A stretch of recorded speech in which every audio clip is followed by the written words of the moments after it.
Some criminals leave a mark that's hard to forget, and Birdman Richard Speck is one of those names. Back in the early 60s, Speck committed one of the most shocking crimes in American history, murdering 8 student nurses in Chicago. He became infamous almost instantly, a figure of fear and morbid fascination. But here's the twist. In the Netflix series Monster, the Ed Gein story, they show this strange connection between Speck and another infamous killer, Ed Gein. Gein, who lived a quiet, eerie life in rural Wisconsin, inspired countless horror stories, from movies to books. What's wild is that the show suggests Speck and Gein actually exchanged letters before Speck's crime spree. Some people were shocked to hear this. Can you imagine 2 of America's most notorious murderers communicating through mail?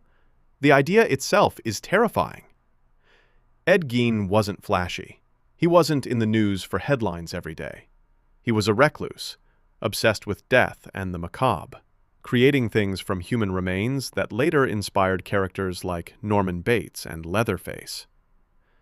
Speck, on the other hand, was brash, violent, and in the public eye immediately after his crimes. Yet somehow, their stories intersected, at least according to what's shown in the series. Birdman Speck spent years in prison, and his crimes have been analyzed endlessly. But what makes this even more chilling is thinking about the mindset. How 2 men, so different in personality, could be linked by darkness, fascination with death, and ultimately, the law catching up to them. Watching Monster, the Ed Gein story, you realize it's not just about the murders.